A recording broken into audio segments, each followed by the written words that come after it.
So welcome everyone to the Very Long Cat live coding workshop at the Third Shift Festival.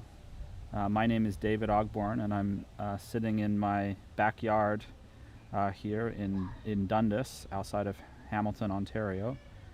And I am one half of the group Very Long Cat, which consists of myself doing live coding together with Sean Matavetsky, who plays tabla, the Indian percussion instrument. And we have this duo, Very Long Cat, and we've been playing together for a number of years now. And one of the things that I think is distinctive about the group is that it's really fundamentally a network music group. So Sean lives in Montreal, I live here just outside of Hamilton, and we rehearse often weekly, not always, from our respective locations. So we're able to maintain that musical relationship and grow as a group, grow together as a group, despite the fact that we live in different places, which I think is pretty cool. So we do this with a variety of software that I might briefly introduce to you today, but we also do it with some special tricks that are possible because I am live coding. And I want to show some of those to you as well. But I think we're going to spend most of the workshop looking at a language that I use in Very Long Cat to do some live coding. And so no matter how much experience you have, even if you've never done anything like this before, I hope that during this workshop you'll be able to follow along and do some of the things that I am doing in this group, Very Long Cat. So I thought I would start just by looking a little bit at how our ensemble works. And so I'm just using this interface in front of you here as a place to type some thoughts.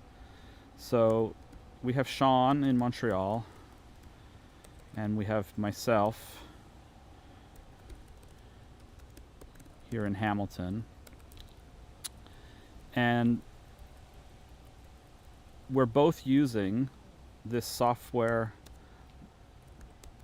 that open in front of me right now, Estuary, as a core part of our network music technique. So we both have computers on which we are running the Estuary platform, and basically that means that we're running the Chrome browser and we're connecting to estuary.mcmaster.ca.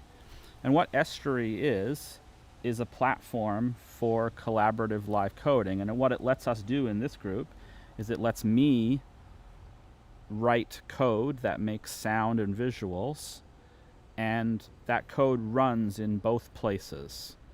So here in Hamilton, I am writing code to do things, and here in Montreal, that code is also running. And that means that when I make something like beats or rhythmic visuals, Sean is able to hear that and then play along with it in sync. And so for him, there's no delay in that. He's hearing some music and he's playing along with it just as one plays along with another musician. But I need to hear what he's doing as well. So we're both running some software called Jacktrip, which is for sending very high quality audio streams back and forth across the internet.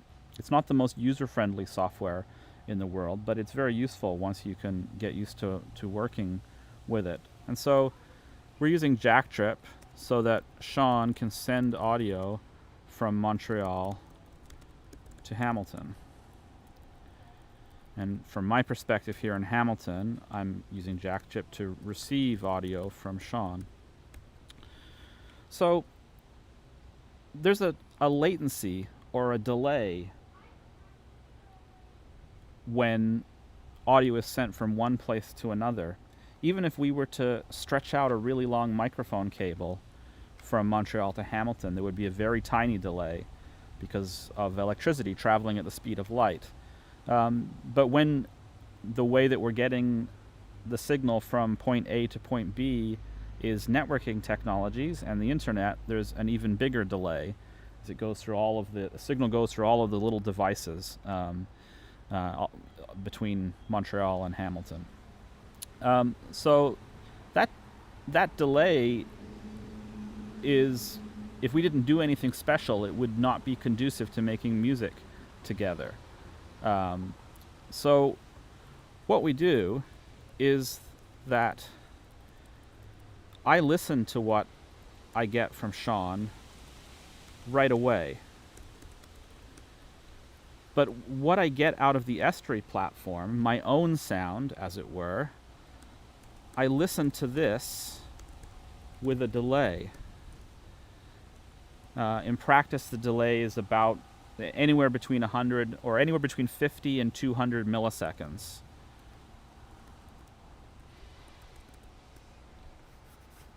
And what that delay lets us do is it lets me line up the sounds that I'm making with the sounds that Sean is making.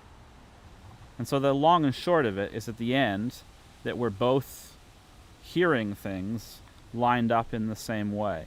In order to figure out how much delay there should be in my listening to myself, what I do is I make a simple beat, and then Sean plays along with the beat, and I adjust the delay in Estuary until I hear things lining up. And so once we've done that, we've got Estuary now, we've got Jack Trip, we have a scenario where I can make code using different languages, which I'm going to show you for much of this workshop, and Sean can play along with it, and we can have fun and we can grow together musically. So the way that I do that delay in Estuary is I use the terminal down here at the bottom. So in the bottom left corner here, there's Estuary's terminal, and if I type exclamation point, it'll be some kind of command to Estuary.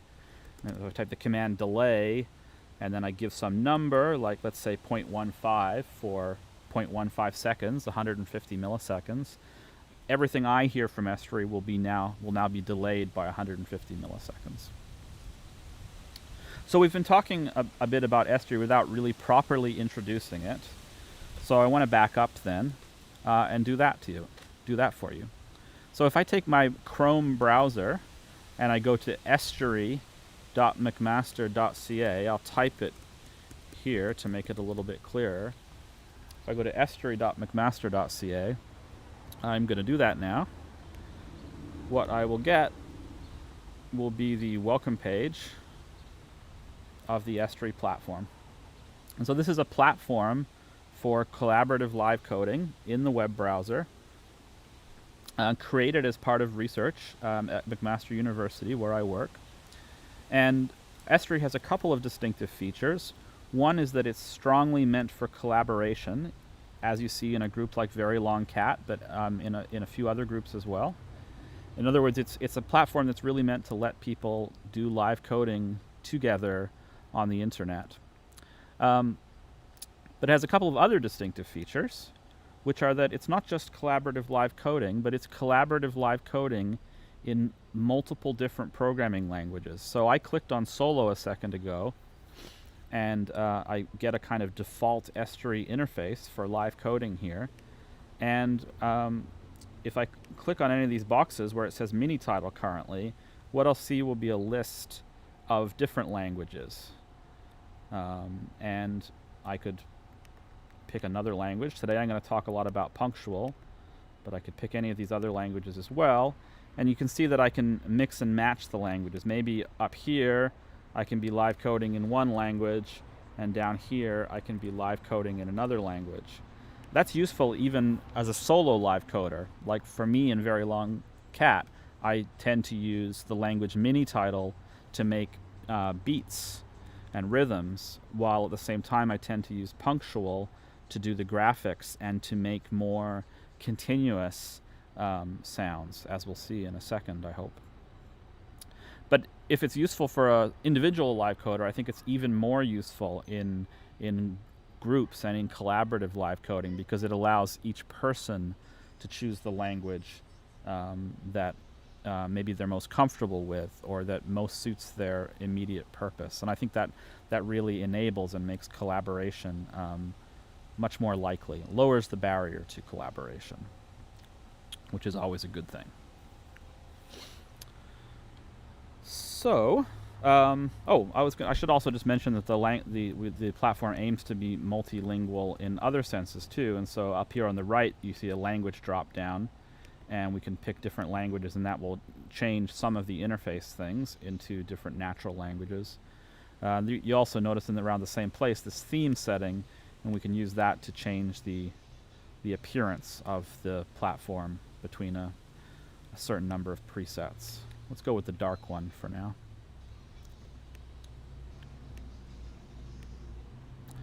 So here I am back at the main screen, and I'm going to go to Collaborate.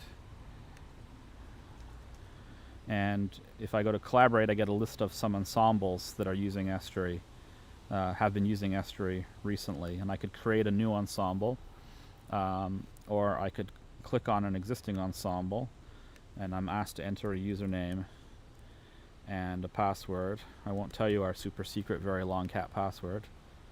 And I come into the ensemble, and here I'm greeted by the code that is left over from our performance on Saturday. So hopefully later in the workshop we can come back to this, and we can use this collaborative ensemble feature of Estuary to make some music together. So I think that's the goal.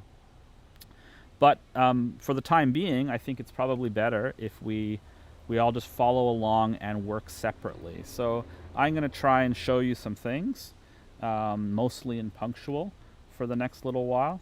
And then maybe around 40 or 45 minutes from now, we'll shift from that to trying to do things together in Estuary. So I'm going to show you some things.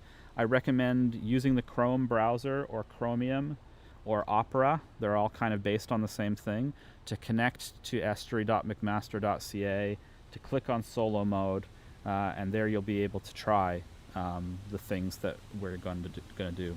If anyone has any questions, please feel free to shout them out in the chat on YouTube. That's why if you constantly see me glancing over here to the right, I'm looking at a second computer where I have the chat active. So I'm going to reload again, and I'm going to click on solo mode, and I think I will work up over here on the top left. And one of the things that you saw me doing in the performance on Saturday, if you were a part of that, was using the mini title language to make rhythmic patterns of beats. And so I'm just going to show a very tiny bit of that, so that it's there for us, and then I'm going to spend much of the rest of the time talking about punctual. So here in mini title, if I type S and then put a pair of quotation marks, and then inside the quotation marks put the names of some samples that are available, and then I click on the play button, or you'll hear me call that the evaluate button as well. After a short delay, I will be hearing a regular pattern of those two samples. One sample's named BD, short for bass drum, I guess, and the other named CP, short for clap. Right now, it is not super easy to tell what all of the available samples are in the system. The Estuary development team is working on making that easier, although I can tell you that informally, a lot of the samples that people use are coming from this collection of samples called dirt samples, which is here. So if you point another browser tab there, you'll see a long list of folders, and all the names of those folders are samples that are available here. There are also some other samples that are available here, but let's leave that aside for the moment. So there's a lot that could be said about title. I don't want to say very much about it today, but perhaps the simplest thing I could say before we move on to punctual is just that we can make different patterns by piling up more things inside the quotation marks here. So if I put 3 things in here, now we're hearing 3 things in the time that we were formerly hearing 2 things. If I put 4 things in here, we'll hear 4 things in the time that we were hearing 2 or 3 things before. So we have a regular cycle that's repeating, and we're squeezing different numbers of sounds into those cycles. We can do things like multiply a sample by a number to squeeze multiple sounds inside that part of the cycle.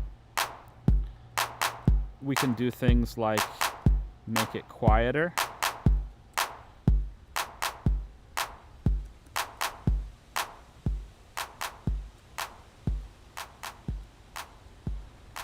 And lots of other things beside. So later on, when we have gotten into some punctual, I might put a title beat on the side in order to activate some things in punctual in a certain way. So I just wanted to show you a little bit about title so that that didn't look completely unfamiliar if it comes up in what we're going to do next. So in Very Long Cat, I rely very heavily on this language punctual, which is a language that I have created, mostly as a language to be able to do certain things inside Estuary, where we're working today. And what punctual lets you do is it lets you connect what are called unit generators. And these are things that make sounds, basically, that continuously output signals that represent sounds. Lets you connect them in different ways, and then either listen to them as sound or see them visually as generative graphics on the computer screen. So that's sort of the big picture of this. And I think from there I will go into some examples. So if we've got estuary.mcmaster.ca open and we've clicked on solo and we change the language in the drop-down box to punctual, we'll be able to do some simple things in the punctual language. So one thing we could do is we could make a sound and we could listen to it. So I'm going to make a simple sound here, and this could be a little bit loud, so I'm going to multiply it by minus 10 decibels in order to make it a little bit quieter. And I'm going to route the sound to audio so that we listen to it. And when I click on the play button, or I can press Shift Enter, that's the same thing.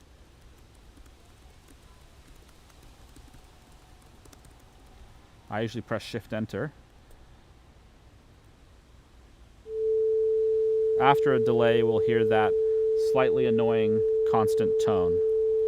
And so I'm going to get rid of that by putting 2 dashes in front of it and pressing Shift Enter or clicking on the play button again.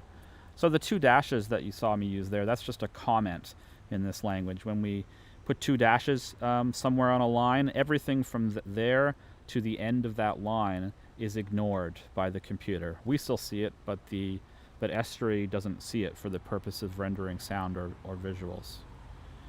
So there was an example of an oscillator, something that vibrates very quickly, being used to make some sound. And so let's now follow that up with a simple example of making visuals. So I'm going to make a rectangle at the middle of the screen, and it's going to be 1 unit wide and 1 unit high. And I'm going to route that to the video. And there we go, we get a big rectangle. And so we can see that this rectangle is centered the middle of the screen. So we might infer from that 0, 0 is the middle of the screen. And in terms of how wide and how high it is, we can see that it's basically half the width of the screen and half the height of the screen. And so, what we're seeing there really is that in punctual, the way geometry works is that the center of the screen is 0 by 0, and then -1 is the left edge of the screen, and 1 is the right edge of the screen, and 1 is the top of the screen, and -1 is the bottom of the screen. So basically, our screen is 2 units high and 2 units wide. And so when we make something that's 1 units high and 1 units wide, it occupies half of that in both dimensions. So these two examples have both been a little boring, so let's start to make them more exciting. What if this rectangle, instead of always being centered at 0, was moving around? So we could say, let's say sine 1 instead of 0. And what that means is that 1 times per second, that's what the 1 means there, 1 times per second, it'll move back and forth between 1 and -1. And when I press Shift-Enter on this, sure enough, it starts moving back and forth. And I could do the same thing with the Y position, the height, the vertical position of the rectangle, maybe with a different frequency. So I'm going to do sine 0.5, so it's going to be half as fast as the horizontal vibration of this thing. And now we've got a kind of spiral pattern of the rectangle.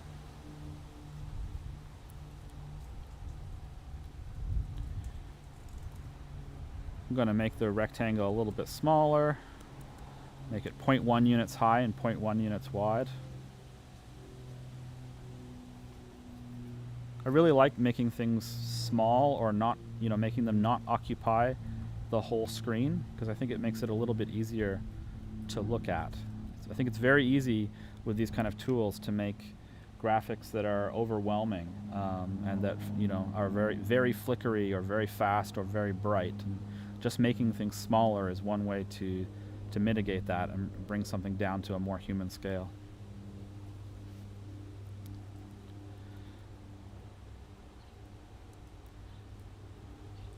So I'm going to comment that out. So before I show you more of Punctual, just in case anyone wants to get ahead of me, I want to mention that if you go to github.com dktr0 Punctual, you will find the official homepage for Punctual. And so there's a lot of examples there. And if you click on reference.md there, you'll find a pretty complete reference to all of the things that can be done in Punctual. So, if I'm going too slow for you, or not showing you enough, or not showing you enough things that are interesting for you, feel free to veer off the track that I am laying down and explore some of these things that are over here, or ask questions about them.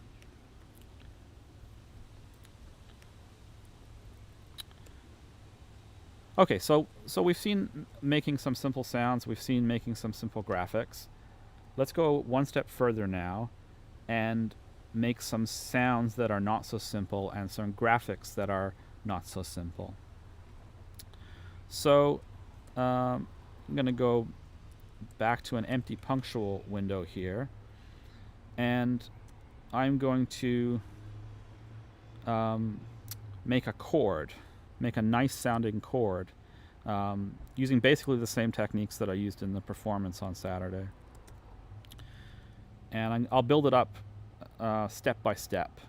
So I'm going to start with a Sawtooth Wave, which is a much brighter sound than the sine wave, than the very curvy regular sine motion that we've seen so far. And I am going to put in brackets a pitch for this Sawtooth Wave, and I'm going to do it like this.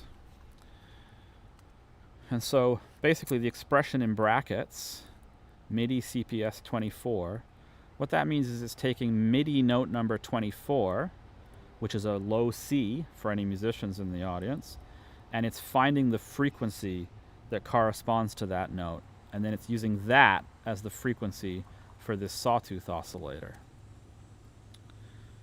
And that would be a very loud sound, so I'm going to multiply it by minus 20 decibels to make it quieter, and then route it to the audio. And this is still a simple sound, but it's going to be our starting point for making a more interesting sound.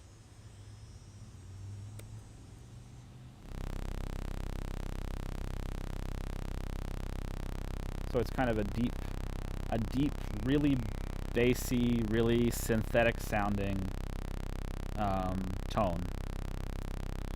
Now, one of the ways that we can make this tone more interesting is by having two pitches at almost exactly the same frequency, but not quite. And this is very easy to do in punctual. What I'm going to do is, instead of having the number 24 there, I'm going to have two numbers that are really close to 24 in brackets. And when I evaluate this by pressing the play button or Shift-Enter, if you're listening on headphones, the effect should be clearer.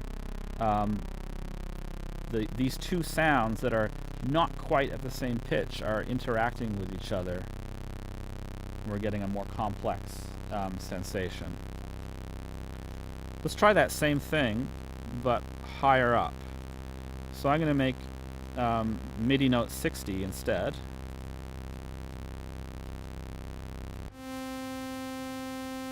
And now I'm going to make several MIDI note 60s, or several things that are close to 60.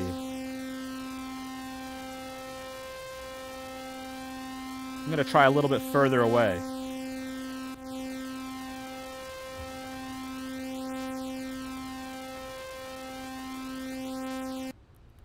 Maybe it's still a little bit bland sounding, but the effect will be more noticeable when we make a chord. So I could make a chord by putting three completely different notes together here. Here's a major chord built on MIDI note 60, or middle C.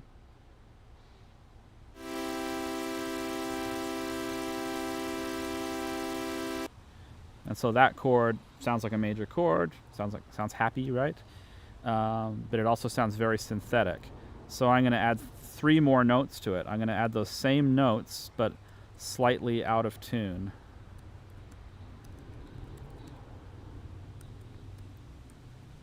And then I'm going to evaluate that.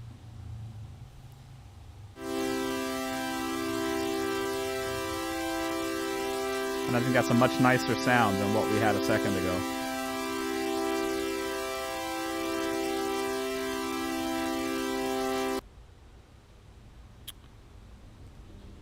So we're using Sawtooth Waves. And so basically what's happening here is we've got three numbers that are MIDI note numbers, and they represent keys on the piano, or they represent musical pitches, particular musical pitches from the 12-tone scale.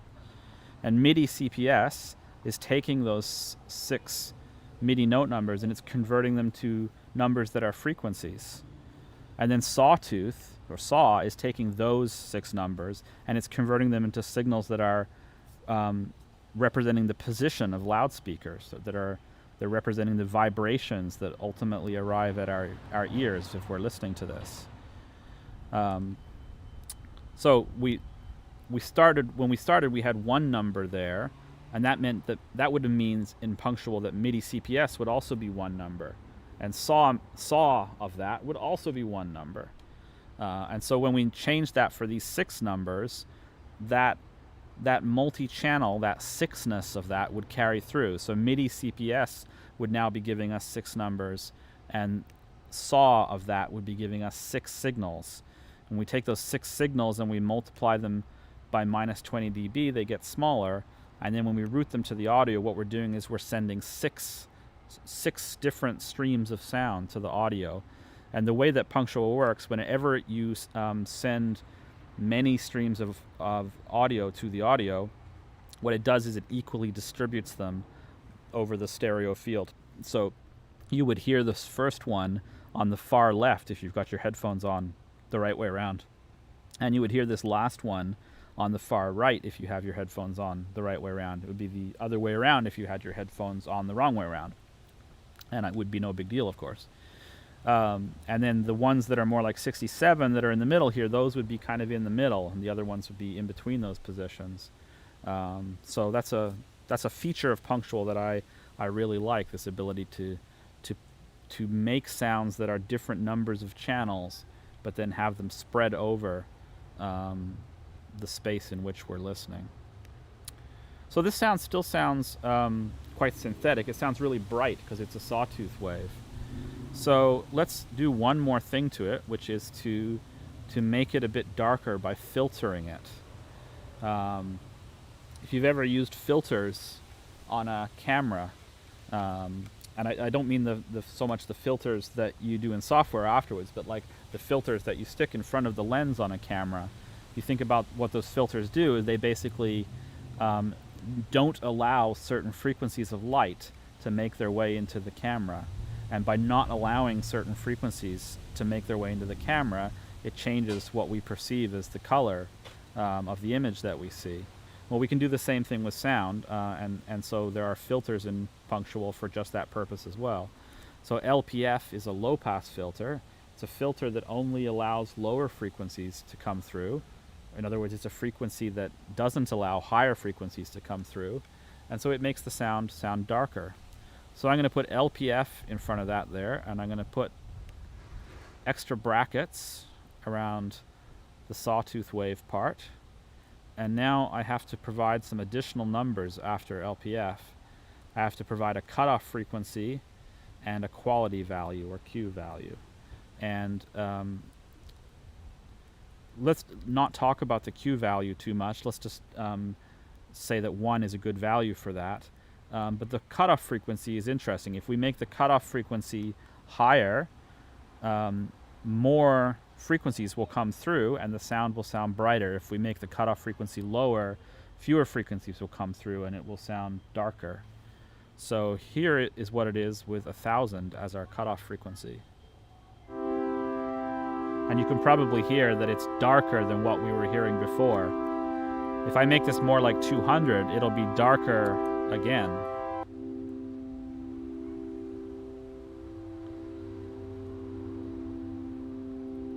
So a neat thing about punctual is anything that is anytime you type a number, you can replace that with some expression that produces that number instead. So we just saw that it sounds a certain way when I put 1000 here, and it sounds another way when I put 200 here. So I'm going to put brackets there instead, and then I'm going to put 200, and then 2 tildes, and 1000, and then I'm going to put a $sign, and after the $sign, I'm going to put a low frequency sine wave, just like we were using in the graphics a second ago. Sine 1, something that happens once per second. And what we're going to hear when we evaluate this is going to be like both of our previous two examples. It's going to be going between a cutoff frequency of 200 and a cutoff frequency of 1000. So it's going to be getting brighter and darker in a rhythmical way. Let's hear that.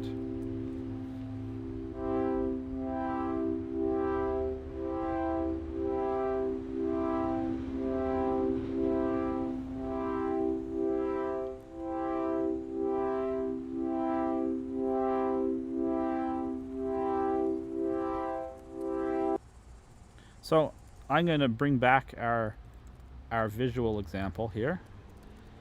It was maybe without the vertical motion. It was something like this when we left it last time, I think. And let's play them together. They both have this expression sine 1 in them. And when we evaluate that, I need to put a semicolon on the end of this first line so it knows that we have two different statements here.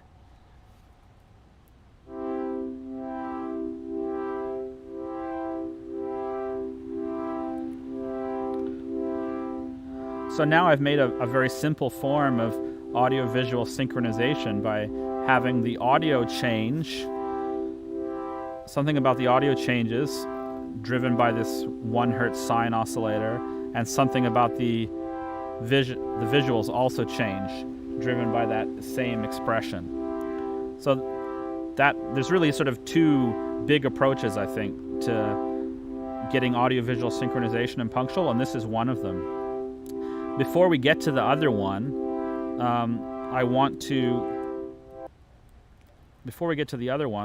just take a moment to rewrite what we've talked about so far in a way that's easier to manage, in my opinion, and more like what you might have seen me doing in the performance on Saturday.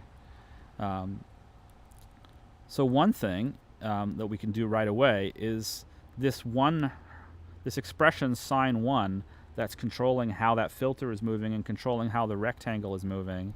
Instead of repeating that in two different places, let's put it in one place and let's give it a name. So I'm going to call it LFO for low frequency oscillator, but we could call it anything we want. We could call it X or Y. We could call it anything that hasn't already been used for some other reason. Let's call it LFO.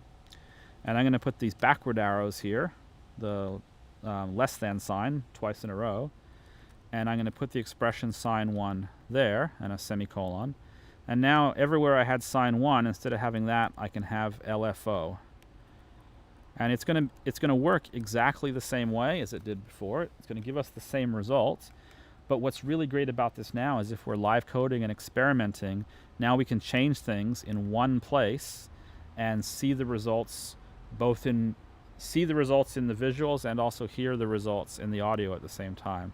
So I'm going to uncomment this, and then I'm going to just spend a second here playing with that to show that I only need to change in one place.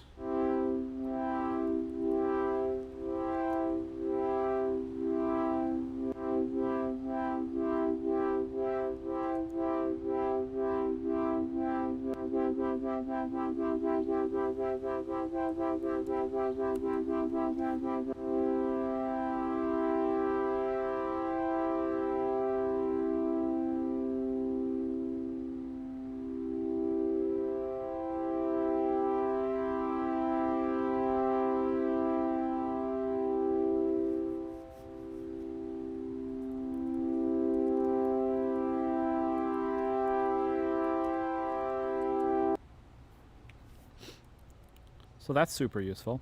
And actually I like to also, because pitch, because the notes, musical chords and stuff like that, because that's something that is so salient to us as humans, like people notice it when you make changes to the notes. They really notice that. I like to pull that out also as its own thing. So what I'm going to do is I'm going to pull out just the parts of this expression that had to do with the notes. So that was MIDI CPS, and then it was this stuff in square brackets here. And I'm going to assign that to something. I'm calling it P for pitch, but we could call it anything that hasn't been used already. And then here I just need saw P instead. And what this will let me do is play with the pitch in a similar way to the way that I played with that oscillator a second ago. So I'm going to uncomment this now, and I'm going to spend a little bit of time playing with these things. Before I do this, I'm going to make one little change. I'm going to put a $sign in between MIDI CPS and this expression in brackets. And the reason I'm doing that is that it's going to make it legal to now do other things to the thing in brackets. Like I'm going to add 0 to it for now, but if I was to say add 3 to it, what we would actually get would be all of these numbers plus 3, and it would be like we would get a different chord, a shifted chord, a translated chord, a transposed chord from the one that we got before. And so when I've got things set up like this now, I can change that frequency of that low frequency oscillation, but I can also change the harmony just by changing two numbers in these two adjacent lines. Meanwhile, further down, I have these other lines that are kind of doing further work to translate that into sound and visuals that we hear. So I think I'm ready to experiment with this now. So here goes. Here's where we were before.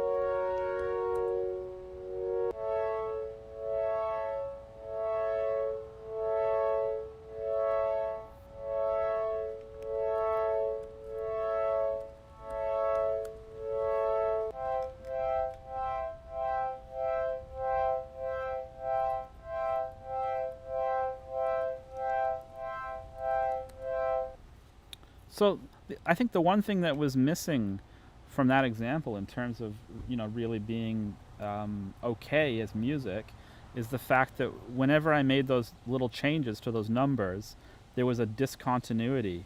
You might have noticed a little bit of a click or a pop. And that click or that pop is happening because at some moment we're just getting the new version of the code replacing the old version of the code very abruptly. Because wanting to have transitions be smooth is such a common musical thing to have, Punctual makes it possible to transition more smoothly between the old and the new version of some code, both in the audio and the video. And the way we do it is wherever we're routing it to the audio, we put these back-facing arrows. That's the symbol for a transition. And we put a number which represents how many seconds it should take for new versions of this code to take effect. So let's try 5 seconds, and let's put those 5-second transitions on both the audio and the visual. And now I'm going to do something similar to what I did a second ago, but with the transitions. And you'll hear that it'll take 5 seconds each time for the new version of the code to replace the old version of the code. We even heard a bit of a fade in there.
And I can do an elegant fade out here if I want to stop by just multiplying the audio signal by 0 and also multiplying the video signal by 0.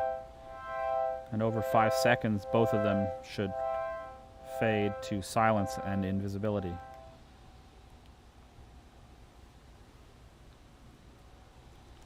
And get rid of those in case we're ready to start again.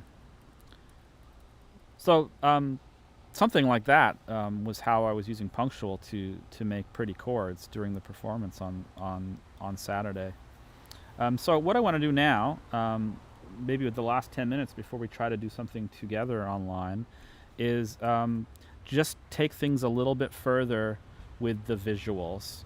So on Saturday's performance, I think in 2 of the 3 pieces I was relying very heavily on photographic textures, and I think that's something that really makes it fun to work with visuals. So I'm gonna go back to a blank screen here and develop a new Punctual example working with a photographic texture. So the way this works is simplest example first. If we use the keyword text and then put some kind of URL in quotation marks, we'll have access to an image file at that location as a texture for drawing. So I happen to know that there's a texture available right here at the S3 server because I think I used it on Saturday's performance, called images Dundas dead hops.jpg. And when we try to access an image as a texture, we have to provide one other thing, which is where in that image file we are trying to access it. And so I'm going to do that this way and then talk about it in a second. So that's my whole program there. And when I evaluate it by pressing Shift-Enter or the play button, I get that image completely filling the screen. So I'm going to comment that out now so we can talk about it a second and you can see the code again. So this first part referred to the location of an image file on the internet, and because there was no HTTPS here at the beginning, it's just getting it straight from the Estuary server. And the second part was a location where we're sampling the image, and I used these keywords fx and fy. And so this is the moment to explain a little bit about how Punctual does visuals. When you write a Punctual program and it's got any visual expressions in it, it gets translated into what's called a Fragment Shader, which is a little program that runs on your computer's accelerated graphics hardware. And it runs for every pixel that you see on the screen, for every fragment. And it runs at the same time for all of these pixels in parallel, or most of them anyway, effectively in parallel. And so what fx and fy represents is like the current pixel that's being drawn. And so when we say access this texture and access it at the current pixel in the x dimension and the y dimension, what we're basically saying is get the color information from this image file that corresponds to the current position on the screen. And so that when we do that, we just get the image stretched over the screen. So now we can start to develop this in different ways. So I'm going to, just like I did a second ago, I am going to put the texture, I'm going to separate it out and call it T. And so this would be exactly the same as what we had a second ago. But the reason for separating it out is that we can start to do other things and then combine them in interesting ways before making them go to the output. So one of the things that you saw me doing, if you saw the performance on Saturday, is not making textures that fill the whole screen all the time, sometimes making textures that are concentrated in one part of the screen. And one way I like to do this is with the distance function. So if I did something like this, m, for every pixel on the screen, m would be the distance that that pixel has from the center of the screen. So distance 0, 0 would be the distance of every pixel from the center of the screen. So if you were at the center, it would be 0. And as you go further away, it would get larger. And 1 minus that would be something that gets bigger as you get closer to the center of the screen. So if I take t and I multiply it by m and evaluate that, now we have something where it's getting darker as we get further away from the center. And I am going to put clip 0, 1 in front of that to make sure that those numbers stay between 0 and 1. And then I'm going to put 2 multiplication signs in a row, which is the way of saying to the power of in this language. And if I put m to the power of 2, what it's going to do is the effect is going to become even more extreme. Things that are close to 0 are going to become even closer to 0, and things that are close to 1 are still going to be fairly close to 1, and things that are in the middle are going to be somewhat closer to 0. So generally speaking, things are going to get darker. When I evaluate that, sure enough, the part of the texture that we can see is even more concentrated on the center. So something that I was doing in the performance on Saturday that I really quite like is accessing different parts of the texture while it doesn't necessarily move around the screen. So, for example, if I was to take fx here and I was to add 0.2 to it, we would be accessing the texture 0.2 units to the right. And when I evaluate that, we'll get a different part of the image that appears there. So, if we were to do this kind of along the lines of what we were doing earlier with the rectangle, we could do something like we could take the current X position and add a sine oscillator to it. And now the image is going to scan back and forth. Well, I guess that's kind of interesting. But something what I really like to do, what I've really started to like to do, is to make word, and inside these square brackets, I'm going to make a list of some different values, like 0.2, 0.4, 0.6. And I'm just making this up as I go along, as you're probably figuring out.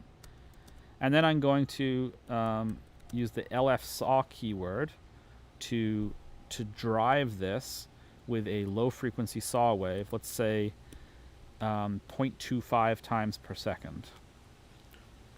And what we're going to see when I evaluate that now is that approximately once per second, we're going to shift to a different position in the texture. So we could, this could be, we could do this to line up with a beat, right? I'm going to go back over here to mini title and make a simple beat.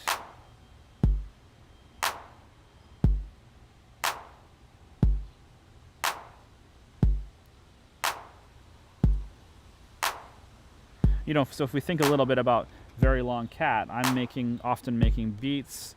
Sean is playing with those beats. We're doing the jack trick so that we both hear the same thing.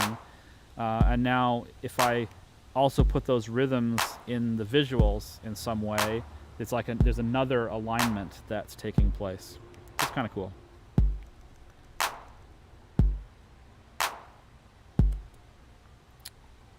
Well, the last thing I want to show before we try to do something together as a group, in which case and I'm sure I'll show you more things in that group setting as well, is just to introduce some of Punctual's audio reactive keywords. So we've seen, which is really the other major approach to making visuals and audio that work together in some way. There's making rhythms that are meant to line up, which we've done in several ways already. And then I think there's the audio reactive approach, where you're taking the audio, some kind of audio, and you're analyzing it to affect the visuals. So in Punctual, there are 6 keywords that do this. There's low, mid, high, and I low, I mid, and I high. And basically they correspond to different ranges of frequencies of the sound. So low is the low frequencies, mid is the high frequencies, mid is the middle frequencies, and high is the high frequencies. And those first 3, low, mid, and high, those are an analysis of the computer's audio output. And I low, I mid, and I high are an analysis of the computer's audio input. And basically they're numbers, they represent numbers from 0 to 1, where 1 is lots of energy in that range, and 0 is no energy in that range. So let's make a simple example that uses these things. So let's put a rectangle at minus 0.5, so to the left, and 0, and let's make its height, let's make its width 0.5, and let's make its height reflect the low parameter of the audio. And I'm gonna call that R for red. And now I'm gonna copy and paste and make changes. Let's make one for mid and one for high. And this one will be in the center of the screen, and this one will be over on the right, and we'll call them G and B. And then we'll put R, G, and B all in brackets and route them to video. When I evaluate this, we'll see nothing, because right now the computer's not making any audio. But when I make that beat again in mini title,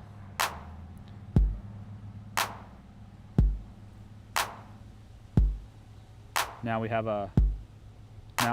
live coded a little graphic equalizer visualizer thing. We can see, I think, that the bass drum doesn't have as much high frequency energy as the clap does. When the clap triggers, you can see that that blue column over there on the right is much stronger than it is for the first sound. If I instead of using low, mid, and high, if I use I low, I mid, and I high, and I'm going to get rid of the beat there, now it's responding to the audio input as well, which right now is my voice. So you can see that it's my voice that is driving the visualization here. And nothing stops us from using both of these approaches, the one based on the computer's output and the one based on the computer's audio input. In Very Long Cat, I use this a lot. If we go to, I'm just going to reload and go to that code that was left over from Saturday's performance.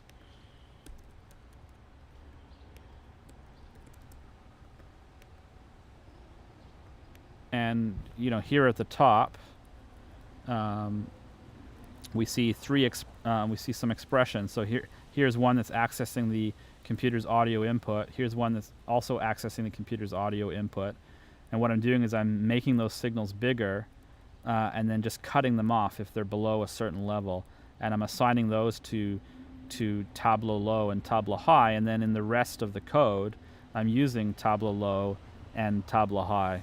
So this was left over from the third piece on Saturday. And so if I fade it back in, it was something like this. And it's responding right now it's responding to my voice, but in the performance, this would be responding to the signal that I was getting from Sean's tabla, through some microphones and that jack trip connection to Montreal.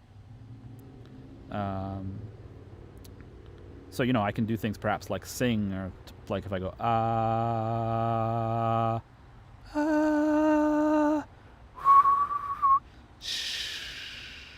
so we can see that we're getting different effects and different patterns depending on nuances and details of what's happening in the input audio.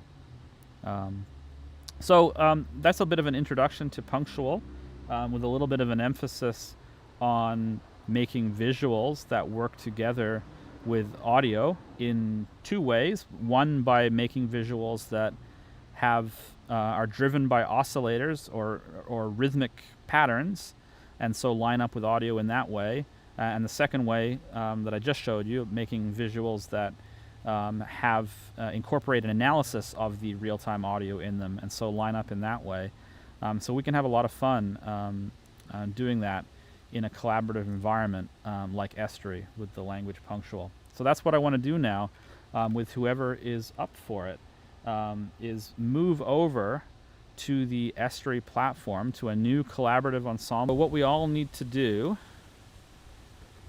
is to reload Estuary in our Chrome tabs. And I'm going to make a new ensemble first. I'm going to go to Collaborate. I'll call it Third Shift. And yeah, we'll just it'll be Third Shift, and the passwords will all be Third Shift. So if you go to Collaborate now, you should see Third Shift. And if you click on Third Shift like I do, you can make a name for yourself, and you can describe your location, and then you have to enter the password Third Shift. And when you log in, you'll get an interface like this. So I think what I will do is I'm going to stop the stream now, so that those of us who are participating can do things in a more relaxed way here in the Estuary Ensemble. That means you won't hear my voice anymore. But what we can do is, once we're here, is we can chat by typing messages to each other in the bottom left corner here in Estuary. And I'll also continue to monitor the chat on the YouTube stream page, even though the stream will be done as well too. So so thank you for listening this far. And I hope to see a few of you in the Estuary Ensemble here in a few minutes. So thanks again for listening. Thanks to the Third Shift Festival for having me and for having Very Long Cat. And yeah, I look forward to making a little bit of music and visuals with you all. Thanks. See you soon.